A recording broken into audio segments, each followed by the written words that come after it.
All right, should be live. I'm doing one thing. I have an idea here, but let me get this over there. All right. Oh man, perfect example of me hitting start the show, and it is not wanting to start on my end. There we are. All right, should be all good to go. So, one, I apologize. I did not get any videos out this week. I was very ill, and I had no voice. Even at the end of last week, ugh, I was not having a good time. So I just didn't make any. I mean, I've been doing shorter ones anyway, but it would have been bad, man. My voice was gone. I'm finally feeling better for the first time in a while, so that's why I'm all amped up, just throwing the sot under the bus on Twitter and like just having fun, especially after the debate last night and like collectively as a nation just laughing at like SNL live. Like I'm in a fantastic mood here. Now a couple major things in this race, which let me go ahead and move this there. Let me move one thing there. Okay, we're all good. So, what I want to do here is bring up everything we got going on. So, where are we where we would usually X out of this? Let me move that there. Let me move that. Let me close that. Let me close that. So where are we normally at entering a race weekend? We understand, or we're able to identify the teams that should show speed entering Nashville, and teams that should just, especially if it's a situation like Nashville, to where if one organization had typically been in charge at this track and typically had been able to replicate good racetracks, and this situation where you can clearly look at like, DGR having a much better program than other trucks and stuff. And then Nice took over with Hocevar winning last year. But really, between Priest having the best car 2 years in a row and then Nice taking over with Hocevar, and even then DGR wasn't that bad last year. It would be easy to expect Tricon to carry that same speed at least to this track as they have at other tracks in general. Because I mean, Tricon is probably the best team right now. Might not be the best drivers, but in terms of what vehicles they are bringing to the racetracks, it is certainly the best team out there. And so that's where you're at, like entering Nashville. So before practice hits, before any of that stuff hits, you would imagine that race pace would probably be, Corey Heim, probably Eckes, probably, Ty Majeski, somewhere around there. When we look back at where these guys have been at this year, and I haven't been bringing this up in the previous races, but I just said, like I said, I didn't make a video, so I was like, look, I'm going to at least post this stuff because I did in Discord as well because I wasn't here. This is where everybody has been ranking this year. Not looking back at last year, the Truck Series changes far too much to be diving into more data past this of where we're at. And we're clearly seeing that Corey is the most consistent fellow of the group. We have Eckes right there as well. When you look at Ty Majeski, and you see where he's been, hit and miss. Now, he did get put into the wall and have a tire go down at Kansas after starting up front, so we can't necessarily hold that too far against him. But this is where, everybody's coming in line at.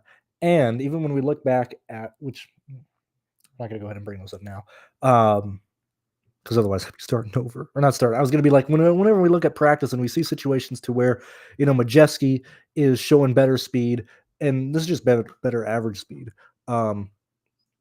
But still, man, I just feel it. Look at this. Like I'd much rather want, and yet again, they queued in a much hotter track than what they're going to be racing at tonight. Lock is 1 hour and 32 minutes away. Also, if you guys have any questions or anything specific that you want to look at, please let me know, and we can go ahead and talk. Yet again, at least what I'm going to start doing for the shows that I'm just on. I'm not going to waste Sheets' time with stuff, but I am going to make most of the shows that I do solo, just have open comments. So if we get just whoever in here, like, feel free to ask whatever dumb question you want. I'm here to answer or look at anything that you guys want. Good old BC over there. You gotta use some more letters. Anyway, when we're looking at Corey Heim compared to what Ty Majeski is doing, now, yet again, this could be in traffic. This could not be in traffic, whatever the case may be. But we are seeing that Corey Heim was able to maintain more speed up until, I'm assuming he ran into traffic here because these 150s kind of came out of nowhere back at 145. But I would probably lean more towards Corey Heim being the main guy you want to play tonight, especially when we got a situation with people qualifying up in the front, Friesen grabbing pole and stuff. And even Friesen's a pretty interesting player because I was pretty aggressive with his projection and he was still like right there to value play initially. And I don't even think this is, I mean, we're looking at like lap years and stuff right here, but my initial thought process during Q was very much, thank you, Sterling, for giving the six best plays. My initial thought during Q was like, well, fuck, man, we got to play like at least 4 of the 5 place differential guys in the back. At least 3. Like that's where my mind automatically went. And then when I ran projections and stuff, there were builds that were scoring pretty similar to chasing place differential with guys starting in the teens. And even a little bit higher up, like Queen and some other guys. Like if you mix them in, I think there are very much 2 distinct paths to success here. Now, if the place differential guys truly show up, well, it's just gonna push them out and stuff. But I was very surprised when I went ahead and saw that, especially with people like Ty Dillon, people like Matt Mills, even Dean Thompson. I mean, if they perform with right where they've been doing, they're not exactly the slam dunk plays that they may have just, in your head come across at. And we can kind of look at that with one thing I'm kind of willing to do in this video because I think it might be kind of fun. I do think the main contender for Corey Heim really is Raja Caruth. Had a great car last year. Not saying that like, oh, I give a shit about last year, but had a great car last year. It's like very low on the totem pole for me as a priority of the data that I want to bring in. But when you look at what Raja has been able to do, I mean, the race at Las Vegas was impressive. Ran into issues in both these races, and these are more situations to where they constantly ran into issues on pit lane or Raja got speed on pit lane. Speed issues on pit lane from either the crew standpoint or Raja messing up. But for the most part, Raja has been a contender. Just other things have happened in these races. So this is one aspect where I probably do think that this makes him look much more less appealing than probably what he should look like. But we already know that, I mean, Raja has pretty much the most consistent car. When we're looking at just averages across the board, and then you look at where these guys are at in terms of these runs, which, yet again, if you were in traffic, depending on who you're around in practice, can sometimes dictate stuff, but this is still a pretty big gap. And running pretty identical lap times to Eckes, running slightly faster than Corey Heim. I actually do think that Raja Caruth is probably the guy that has the best chance of battling Corey Heim versus Ty Majeski or Christian Eckes when we start looking at the guys up in the front of the field. Because, look, 78, I think the best he can do is get a value play past that. Thank you, Jason. I think anything past Stewart just hitting value is unlikely. And that's with me giving him like a freaking 8th to 9th place finish and getting some laps led. Like if he does maintain a running position, in the top 3, but loses the lead earlier than what I think he is, because I gave Friesen like 19, 20 laps led and stuff, which is probably still like wildly aggressive. If he doesn't do that, he's not even close to being a good play. And so when you look at it in this aspect, we're not playing Friesen. We're not playing Anfinger. Okay, the winner is going to come from Eckes, Ty Majeski, Caruth, or Corey Heim, unless we have yellows that take people out and stuff. Like these are your main 5 guys you're playing. And so ideally, or where I look at it is, like, we're not playing Freeze, we're not playing Infinger, we're not playing Lane Riggs. Corey Heim Corey Heim should be the best car. But even if he finishes second, he has 6 place differential positions baked in. Raja at least has 2. Majeski at least has 1. Most likely, Eckes has 1. That's giving most people, a second or third place projection. That's helping Corey at 11,000. Like those projection or that place differential at this range is still pretty huge. And we've seen him come from the teens far easier than, at least from what I assumed he would end up doing. And in those races, Corey Heim ended up having just a monster day and a monster car. I mean, we're looking at the last 3 races where he has been the best car. at 3 drastically different style of 1.5s, and he's still the best car.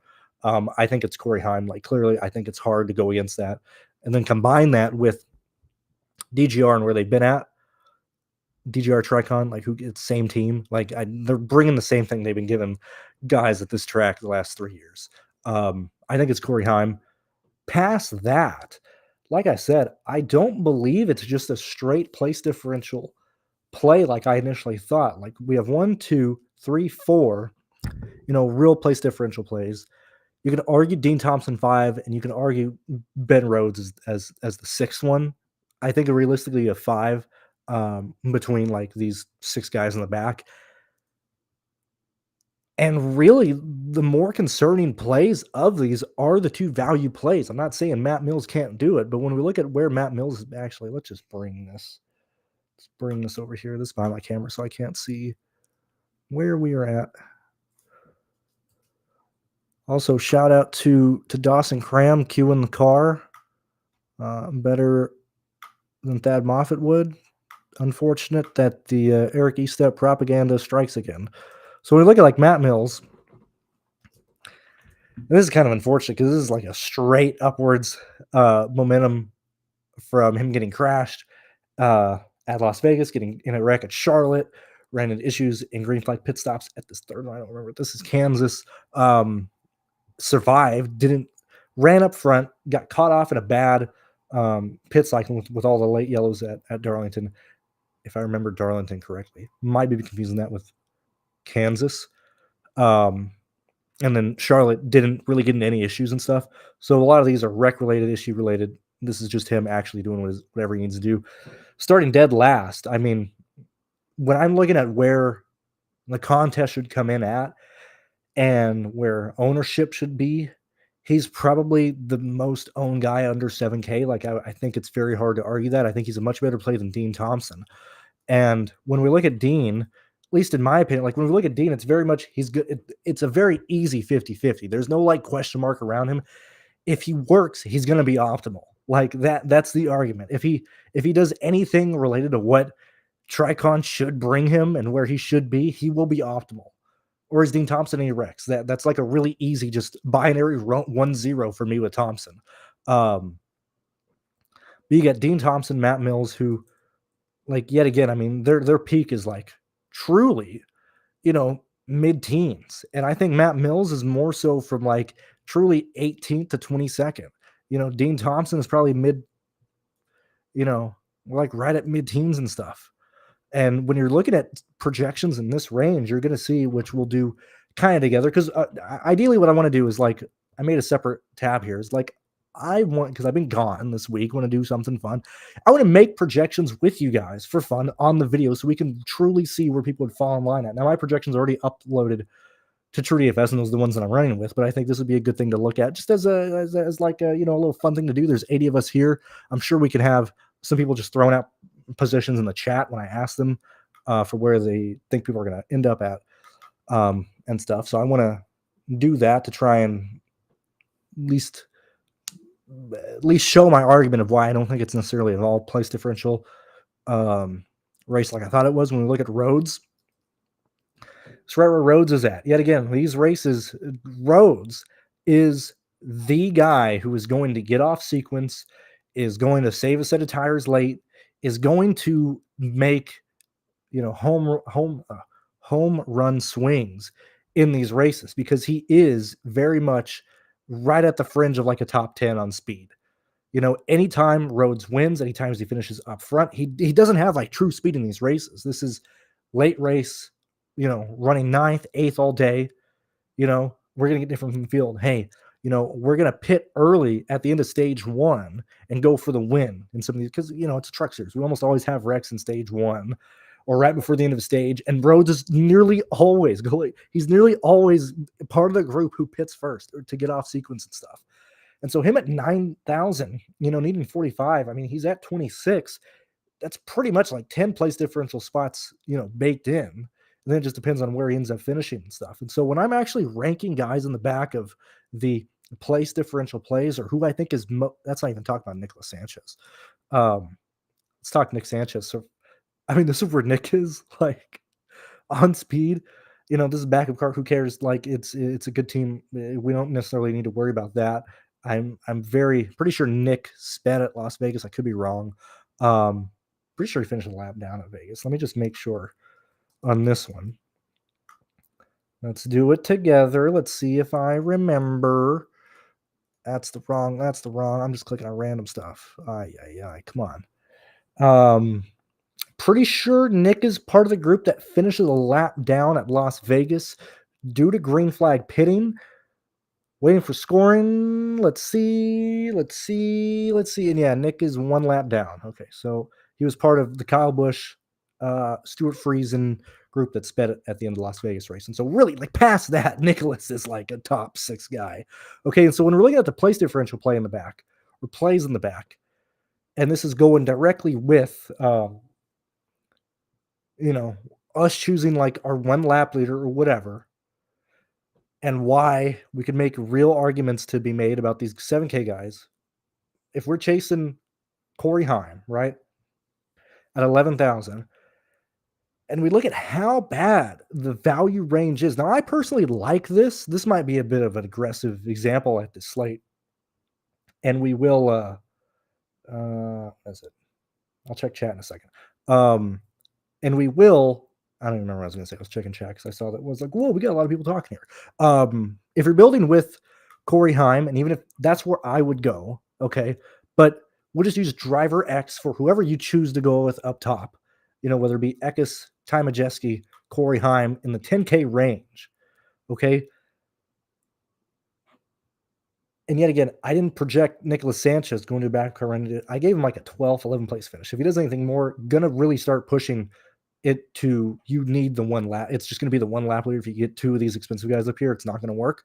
But realistically, the way you would build this would probably be with Corey Heim, Nicholas Sanchez, who's guaranteed to score probably 56 points or something along those lines.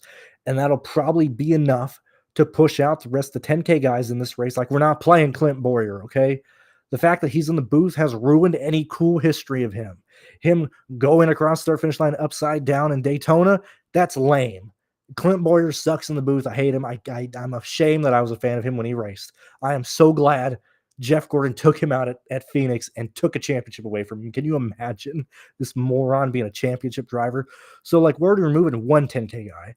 We're most likely just using Corey Heim, unless he runs into an issue. And so it's pretty much Corey Heim, Nicholas Sanchez. Now, you might be like, man, that's a pretty expensive build. Well, then you get to, like, who I think truly has the best car to rival Corey Heim.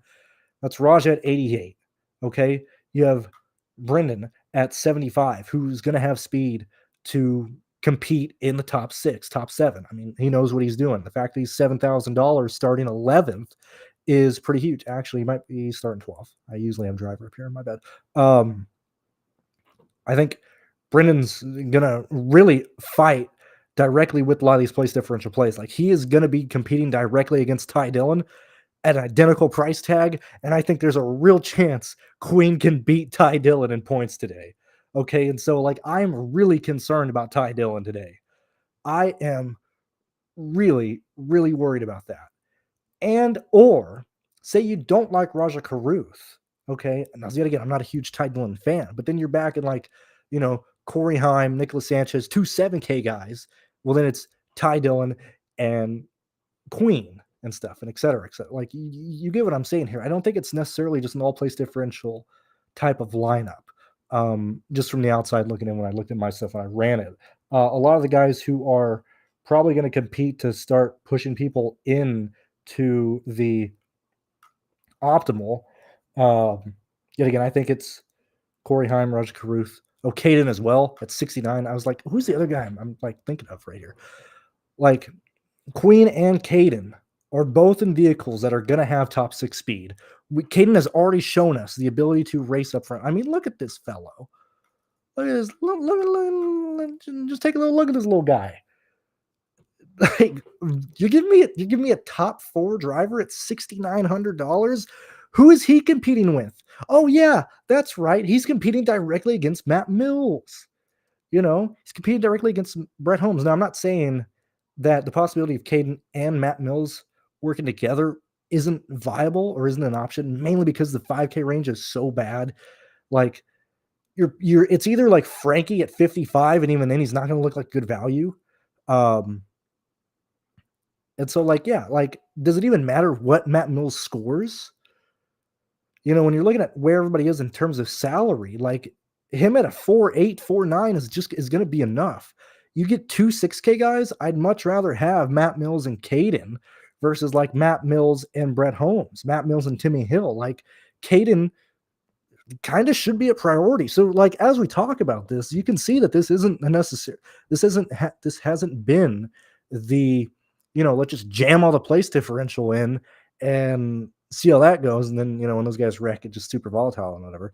That's irrelevant. I'm just the outcome of those races have been irrelevant. The approach of it has been let's focus on the guys in the back of the field and play those guys. Where I just don't think this is a race that you want to do that. And so if I'm like saying, oh, my approach or my favorite guys, like I like Caden tonight, I like Queen tonight, I like Corey, and the place differential is just going to be honestly whoever I can fit in, and who I can work with. And especially, I don't know if we're going to run to a lot of trains. Like you can even do a lot of 7K guys together. You can use like Caden, Dean Thompson, Ty Dillon. You got 95 on average, like I don't think it's all place differential play. I think this is much more important. I think it's much more of a balance build salary type of approach versus the place differential projections and stuff like that. Let me see what you guys are saying, and then we'll kind of goof around and make our own projections and kind of see what I'm talking about here, unless we just completely be like, oh my God, put Nicholas Sanchez for second, put Tanner Gray for fifth, put Ty Dillon as 18th. Like, well, then it's going to clearly, push towards Petey. But you know what I mean here. So let's go ahead and look. Head roll and cash. Look, Brian, if you're doing great in head to head, now you might be talking about other sports. I do not play NASCAR cash at all. I don't even have any opinions that would help you. Honestly, it's the same thing with like me and prop betting. You just don't want my best advice would be to not give you any advice. Like that's where I'm at. That is absolutely a huge weakness of mine. I'm absolutely horrific at NASCAR cash, and even tournaments like last year. I hope they bring it back, but the Survivor they did last year, that was so much stress, and that was just so stressful for me. That was the most stressful thing I did all of last year was that stupid NASCAR Survivor. And it was like, just beat 50% of the field to move on to the next week. And I was like, dude, I am struggling to do that. I cannot do that. And I'm competing GPPs like nothing, but building a safe cash line gives me so much anxiety. I would advise to not even ask me on that. Let's see what's going on. Okay, cool. I wasn't sure if you typed the period or not on accident. Let's see. So Dave, we'll kind of answer that here. Also, if you have my projection, you can already see that, but we'll kind of walk through it. And also, not that that's a bad question, but I think there's better questions to ask versus drivers that aren't in my pool tonight, because a lot of that is usually dependent on my build style, not week to week, or not how I want to play NASCAR DFS. I know I just said not week to week, but I meant very much week to week where the prices are falling and stuff. It's usually never the same. And it's usually just defaulting to like what my projections are saying. We can't talk about possible good chalk, but we will talk about that as we kind of go through and build projections together. Let's see. I don't know who. I'm assuming you're talking to me, and I'm sorry that I haven't been on the show yet, Sterling. Things have been wild. Everything should be much freer now. Here's hoping that we don't have to deal with a lot of stuff in the back end for our business now. Website should be faster as well, but I should be freer to get on the show, Sterling. I'm glad that you made the show. Well, let's try and get you to win, Alex. Let's see. Oh yeah, like we got poor Frankie. I mean, man, same thing with like Brian here. Like, oh my God, what the hell are we doing running a super speedway chassis at Nashville. Remember when they put the wrong setup in at old Atlanta and wrecked in practice? Or wrecked the start of actually in COVID, wrecked at the start of the race at Atlanta. Like, bro, just run the plate races. Take your ninth place at Daytona and just run the 2 plate races a year. Why are you coming here, Brian? You just donated your entry fee to NASCAR. Like, why are you donating money to them? What is the entry fee now for trucks? 3,000, 35, 4,500. What is the entry fee for trucks? Whatever it is, they just donated it. They're like, yeah, let's just drive out to Nashville and just run way off the pace. Like, what is going on? But Frankie's slow, pretty much unplayable. McGee's not play. I don't even think McGee made it in. But like Mason, like all these guys in the back are so slow and they're so expensive at the 5K range. I think we have to default to Matt Mills in this race this evening. So where I'm at, because this isn't, 1945 to where we're losing. Actually, bad example. I was going to use Normandy was in 44. Okay. We'll just go back this isn't 1992. Okay. These teams don't have their primary car that's like hands and fists above their backup car. Like they're practically identical now. Like that's truly what it is. So I'm not concerned about Nicholas going to the backup car as it being like bad or whatever. Now, I am concerned, as I stated, I am concerned about like Nicholas falling in line, right around like a 10th best car and stuff. But him at 10.5 should very easily be able to get in the top 10 and should very easily be pushing out other expensive guys in this slate. Let's see. Yeah, it's always like that, man. When you feel good about a slate, you just get fucking rocked. I do not have any good stories like the battery recently. Or maybe I haven't. I've just been maybe I just haven't remembered. I don't know. So anyway, let's kind of do this together. Now, yet again, this is just how I do projections. I mean, I look at stuff, I weigh in, pit rankings and stuff like that. But this is what I mean. Like, this is what in my head, because this is not hard to build. It's not even built like you just build like calculators and stuff that covers everything for the NASCAR projections. Like it's not that wildly difficult. And so like let's start at the bottom. Okay. So chat, I need your help here. We got 87 of you guys here. The contest starts in an hour and 10 minutes. I've already mentioned my opinions, my plays, the guys that I like. If I didn't mention them, I probably don't have interest in them.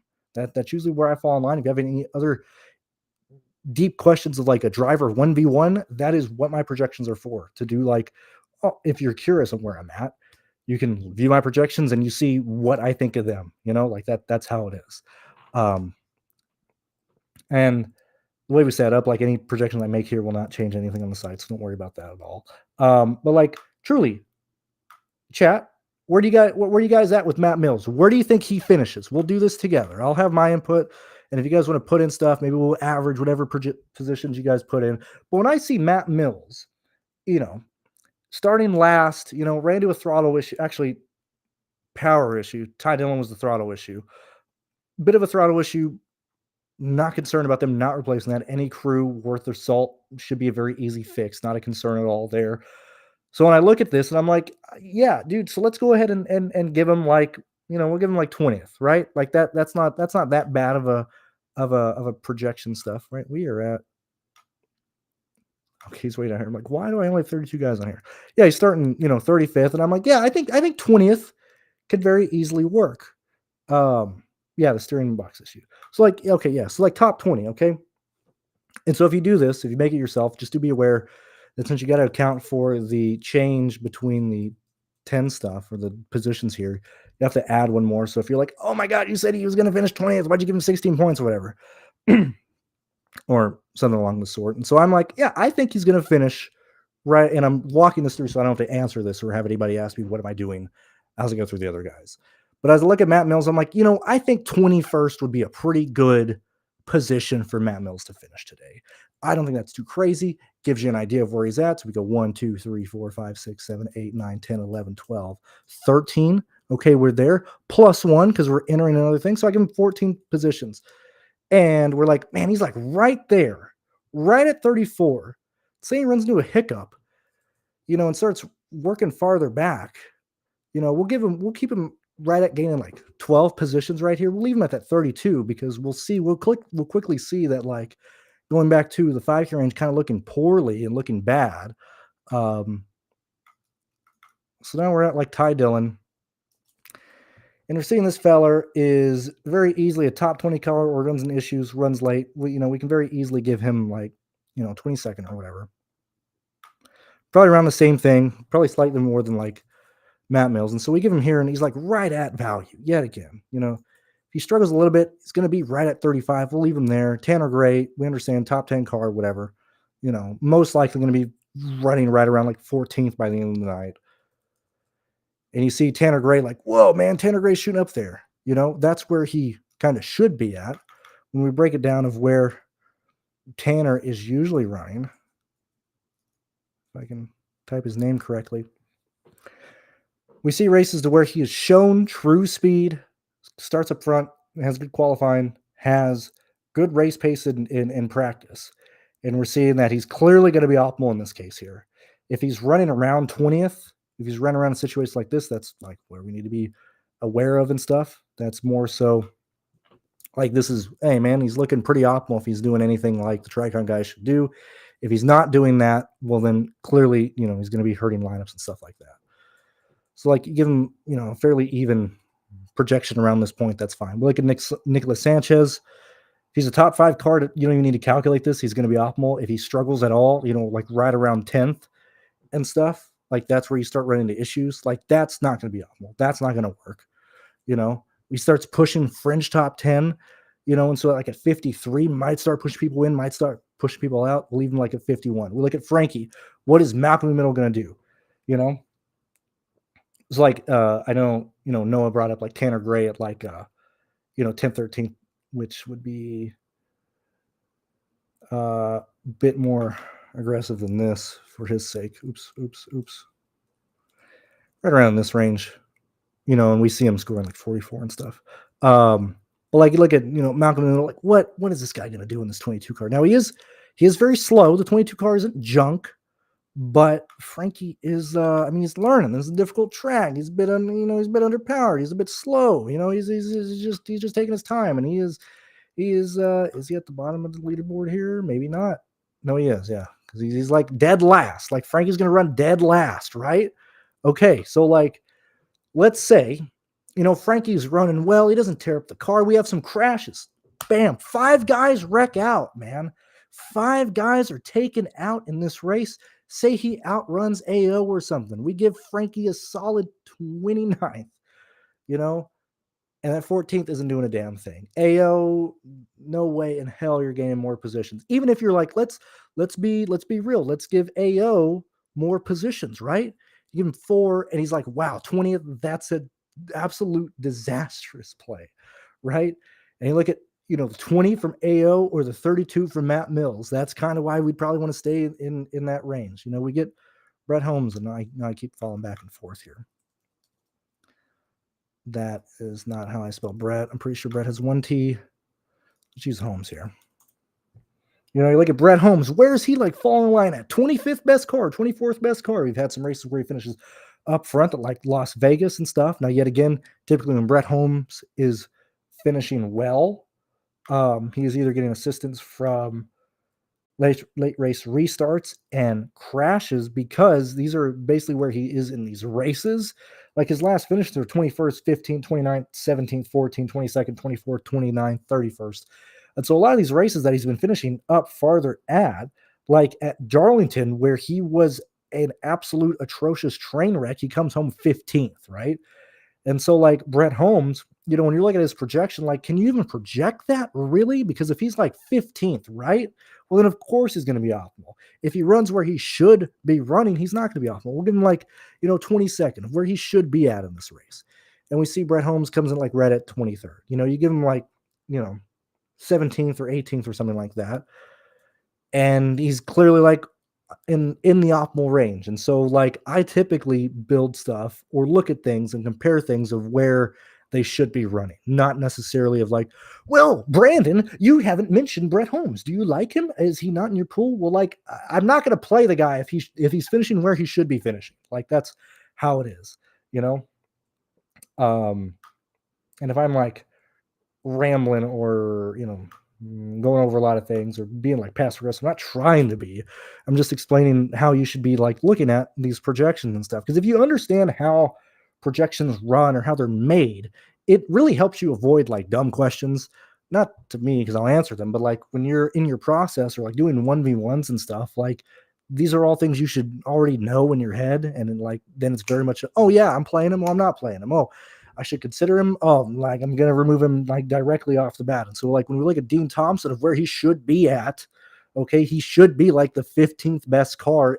Anywhere between like 20th and 15th is where Dean Thompson should fall in at. And he's right at like 24 with a 19th place finish. Okay. He starts pushing like 15th or 16th and stuff like that. Then he starts hitting 42. And then he's even competing directly against these other guys in the back of the field as well. He's competing directly against Tanner Gray. He's competing directly against, Nicholas Sanchez to an extent. And so like 34 is a pretty decent projection as we go, at least in my opinion.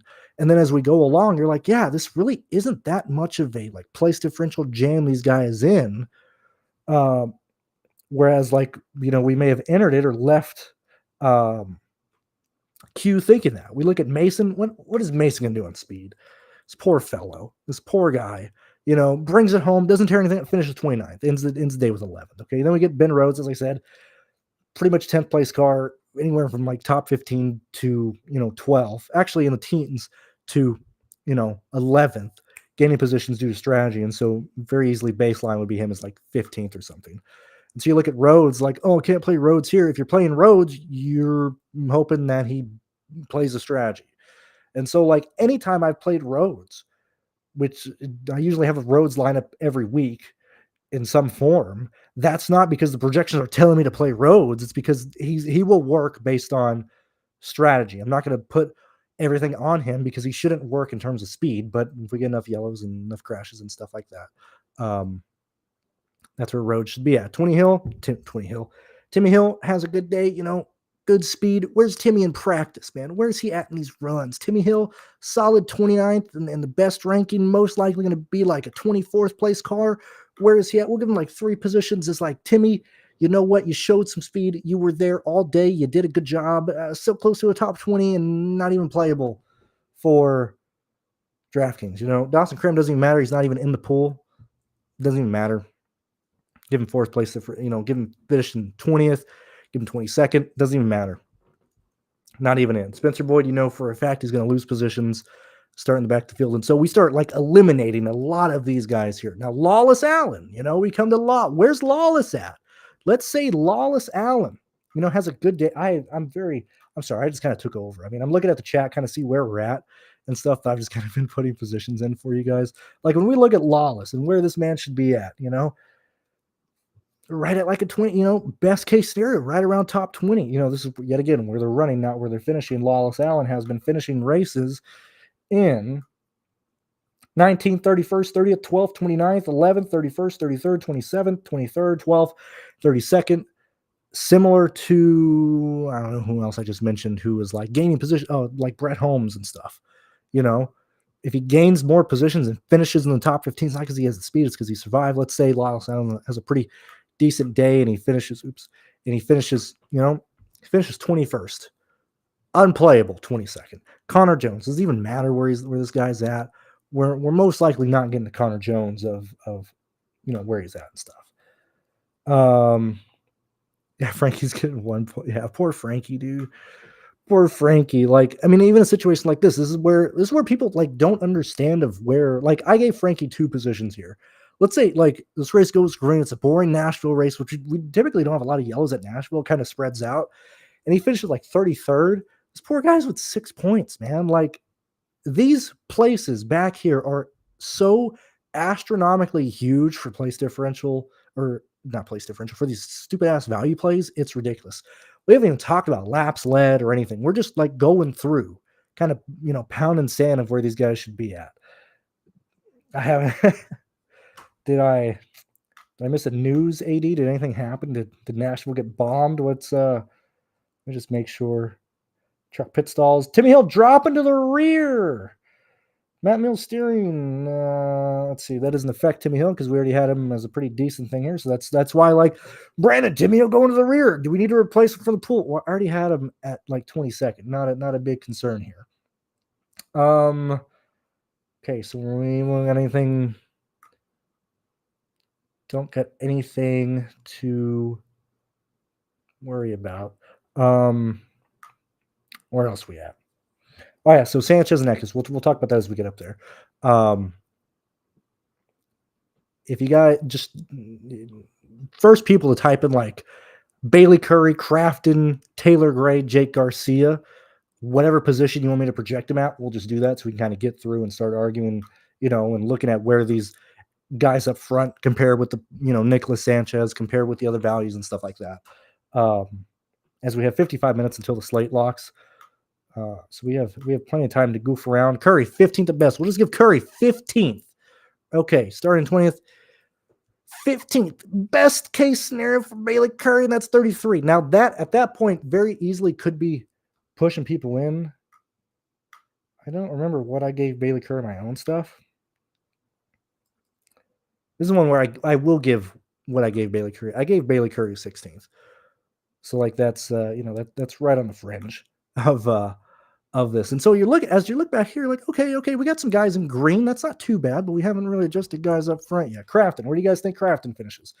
We'll just do that really fast. And I'll put Bailey Curry back at 15th for you guys. Crafton, just any number, first number that comes out. I don't give a shit if you put them like 30th. Just first number typed in, and we'll give it to Crafton so we can. I just want to get up to these guys. Talk about these fellows here. Crafton, 11th to 14th.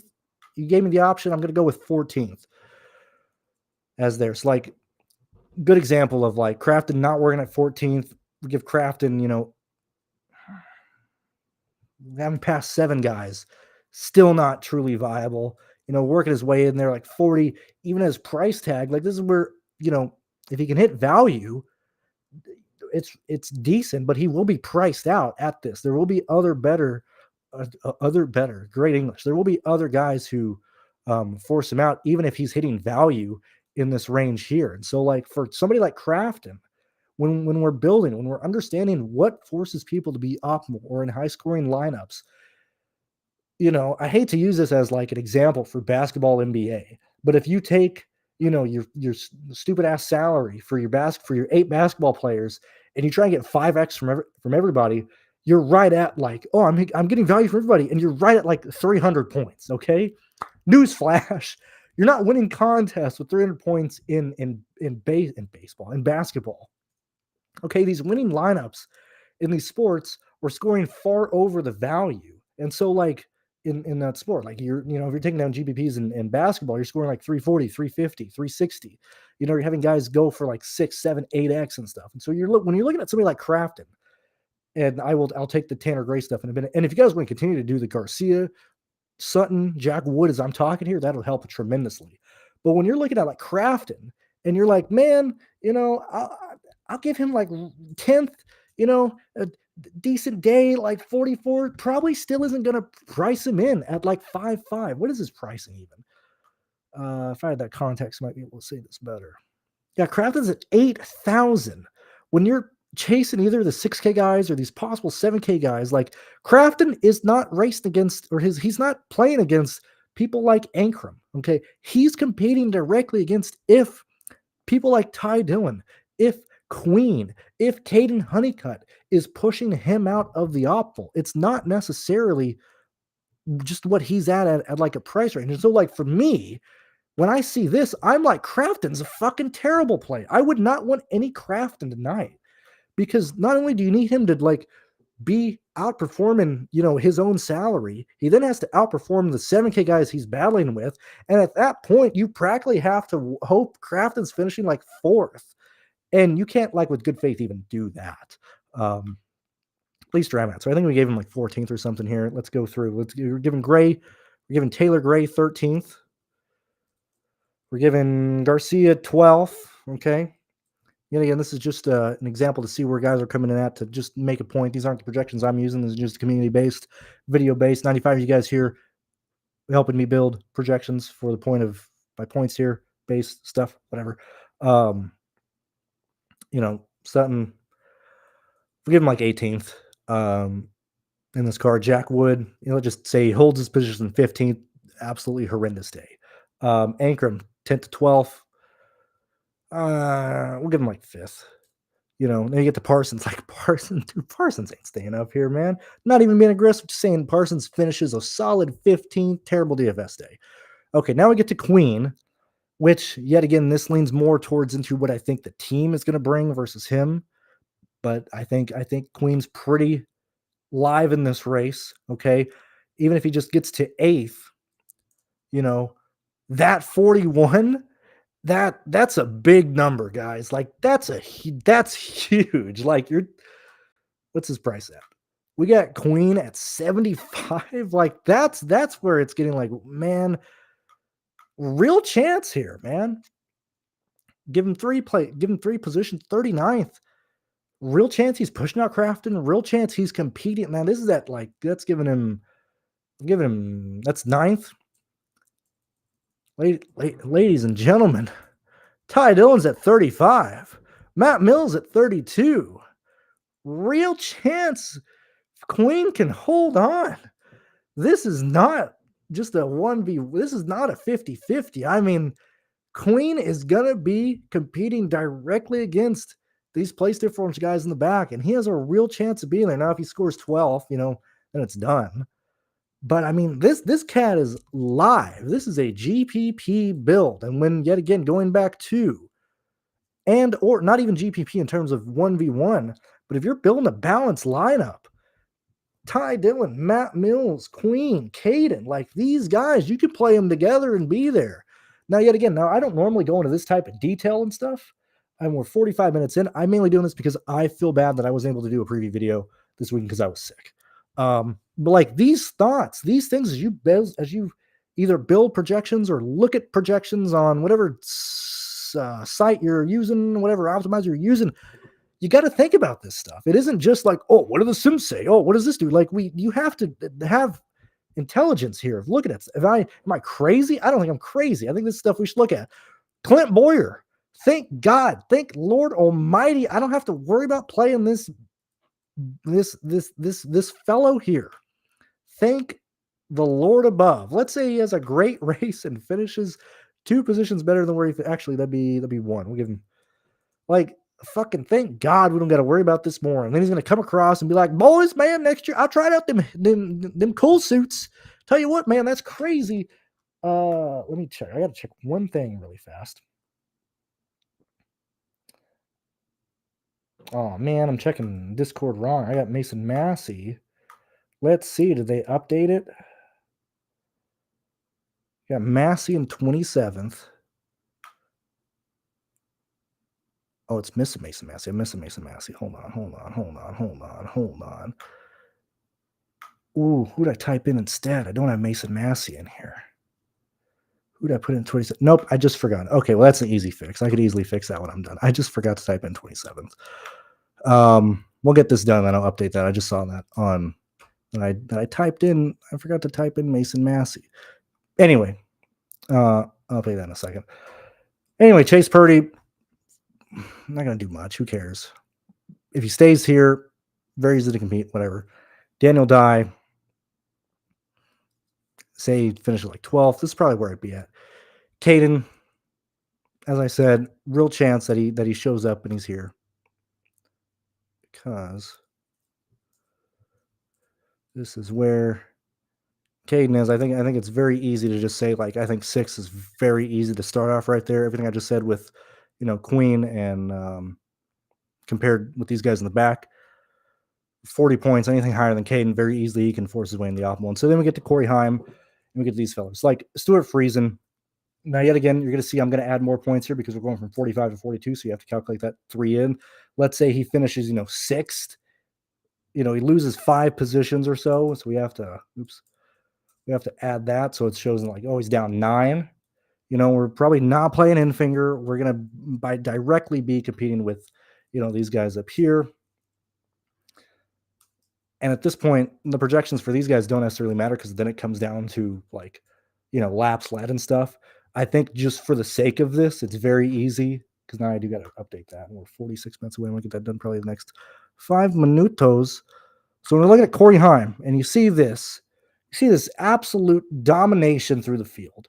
And you look at where his practice laps are, and we see that on average he's third best. When we look at where he's at here, unless we're completely just wrong here, which Raja very easily could compete here, but I think this warrants Corey Heim having just by default like 20. Actually, I can't do that. I can't do that in my head. I was going to say the number I type in under laps led is going to be wrong here. I'm going to say this gives him anywhere from like just by default 20 to like 27% of the laps led, and probably 75% of those laps as fast laps, like right off the bat. So if it was like 30, if it was 33, it'd be like 50 laps led because it's a 150 lap race. So we're probably right around of like by default, you got to give Corey Heim like 43 laps led and probably, somewhere around like 31 laps or 31 fast laps and stuff. And then you can go through and, calculate this. And so like, hey man, say Freeze, like I said, I think I gave him like 17th or so to start the race off with. He gets 17 laps led, 9 fast laps, loses these positions here. He's at 35 points. If he does anything more, might be able to compete, but most likely not, unless Stuart Friese just shows up and does something we don't expect. We're most likely not playing Friese. We're most likely not playing Enfinger. We can still give Enfinger, laps and stuff. But typically your main guys here, and, you can argue that like, Lane Riggs might get like 2 fast laps, but whatever. Your main guys here are these. I mean, you can even argue Caden as well. I don't like doing this in general too much for these guys because it'll start overblowing or overweighting the values, and then like all my stuff will want to jam in Caden and stuff. So I typically don't really project these guys from any laps led. But when you're looking at these guys, okay, so like by default, probably who's the secondary favorite? And when we're done with this, we can look at Nicholas Sanchez, and then I can go update stuff really fast for this. But we look at not Nicholas Sanchez. We look at Ty Majeski, kind of all over the place, okay? Yet again, DNF, early flat tire, early retirement, but even still, these are races where he probably should have been better. Should have been better at Las Vegas. We can all agree with that. Probably should have ran better at some of these races, okay? So we can't see that he's probably the secondary guy to be there. We have Raja, who's kind of all over the place. All the things I just mentioned for all these guys. Eckes is probably the more consistent guy who's in the top 5. But he struggles getting laps led. He'll scrape off fast laps, but he struggles getting laps led. And so for this case, I would probably say that Raja's probably the secondary favorite to get laps led. We'll just say he gets 25 for this race. And this could very easily, if you don't like that, even that could be a bad example. You can be like, oh, I think he gets like 12 fast laps and stuff. He can be there. Fast laps are way more important than laps led, especially for somebody who's not in the lead. We'll just keep him at that. But I would probably rate him probably anywhere from like 28 to probably 30 laps led as a projection. Probably going to be lower on Eckes, but you would envision him scraping off fast laps as well, probably somewhere around here. And then you could argue that, Eckes and Ty Majeski have the same likelihood of getting the lead as each of these guys. I would probably expect Eckes to do that just based on his consistency and the fact that when we look at these times here, we're seeing that Ty Majeski falls off. And so I would be like, and you could be like, oh, that's not enough, whatever. Just talking out, I'm making projections here or whatever. And I look here and we're like, okay, this is kind of where we're at. And so, probably want to be more aggressive for the sake of this example here with like Eckes. But you can see that like the projections up here don't matter. They're either going to lead or not. What matters is where Nicholas Sanchez comes in at. Yet again, we're kind of underweighting him a little bit. But when he starts, getting in this situation, real chance he's pushing out the other 10K guys. The question then becomes, does Sanchez even work? Do you even need the possible anywhere from like 52 to 59 points he's scoring? Now, if he's a top 5 car, he's forcing his way to be optimal. If he's coming from a backup car, anywhere from like 7th to 13th will be a pretty decent day. He's not going to kill your line, but I think realistically he can get priced out by Caden, by Queen, other place different guys in the back of the field, and so on and so forth. Very long-winded way to just step back to what I started the the race with, or the video with, is I don't think this is very much a place differential race at all. I think there's a lot of guys up front who can very easily compete and very easily push people out of being the optimal, despite the fact they're starting in the back of the field. And so I think there's a lot of different ways you can go. I'm going to update the projections really fast since we got 40 minutes before the. Actually, I can just leave this up before the slate. So maybe this helped you out. Maybe it didn't. Maybe it got you thinking about value in a different way. Maybe you're just annoyed because I didn't give you real projections here. But all this was for, educational purposes and stuff. And yeah, it's kind of just where we're at. So hopefully you guys enjoyed it. Let me look at the chat really fast, where you guys are at.